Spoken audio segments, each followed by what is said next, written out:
Okay, it's Thursday. That means it's my day to do the thought for the day. Um, and I want to talk about a little bit about the service coming up Sunday. I grew up in South Florida. I remember when Disney World opened up, it was a big deal. Everything was Disney in Florida. There's a lot of things that make Disney great. Just the magic of it, the long drive into the entrance of it, the rides, the different themed worlds.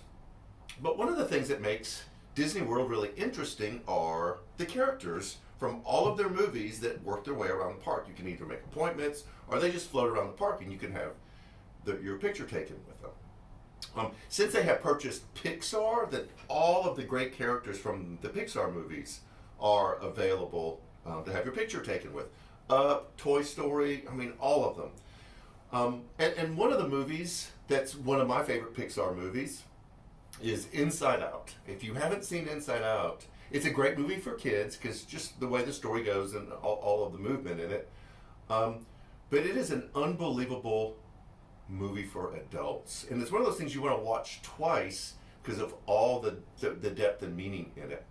And they've taken all of the characters from the emotions from Inside Out, and you can have your picture taken with them. I don't know who would want their picture taken with envy or anger, but two of the most popular of the emotions to have your picture taken with are sadness and joy. Those are the top two to have your picture taken with. Now, what's interesting of those, the number one emotion to have your picture taken with is sadness.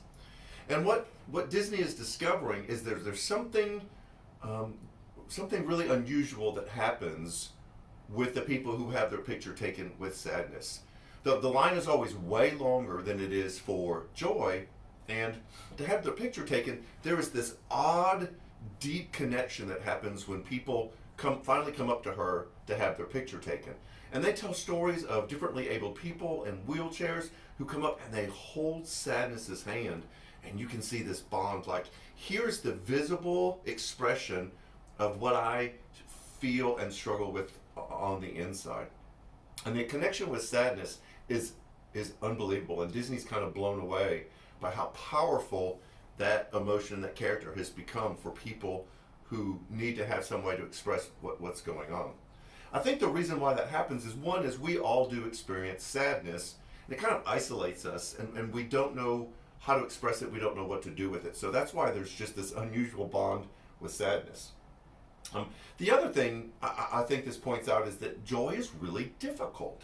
The joy character in the movie is perky and intense and bouncing around, and we don't always feel that. We don't always connect with that, and so joy is just one of those things that's difficult for us to understand, to wrap our minds around, and to connect with. Obviously, we are in the middle of Advent, and all of the themes surround some understanding of what the story of the coming of Jesus is supposed to mean to us. You have hope, you have peace, and then this Sunday, you have joy. Now, we know the cliche things. The joy is more than happiness. It's more than this flooding of emotion. And we'll say things like it's deeper and it's more solid and it's more lasting. It's not dependent on external circumstances. We know those things about joy, and we can express the difference between joy and happiness. But the story that we're going to look at is the classic Luke 2 passage where the angels appeared to the shepherds in the field and said, "We bring you good news," there's this thing that's happening, "of great joy." And we think the shepherds were just kind of hanging out, and joy fell on them, and so we kind of wait for joy to just fall on us, and when it doesn't, then we embrace sadness. And what we can tell from that story, there's some specific things that the shepherds did to help position themselves to experience joy. And so that's going to be our conversation Sunday. That there are ways that we can live our life. There are specific things that we can do that can help grow this ability to live a joyful life in spite of the circumstances we face. So Sunday, we're going to meet in person again. I know the numbers are crazy. They're breaking all sorts of records. But we've been taking care of our people. You are important to us. And so we haven't had any outbreak among those who have come and worshiped with us. We do all of the important things to keep you safe. So we would encourage you to join us in person on Sunday. We'll talk about this thing called joy. We'll worship together. And we'll discover what it means to position ourselves to experience it. So we hope to see you Sunday. If not, we'll see you virtually and talk about what joy means. So have a great week, and we hope to see you Sunday. Take care.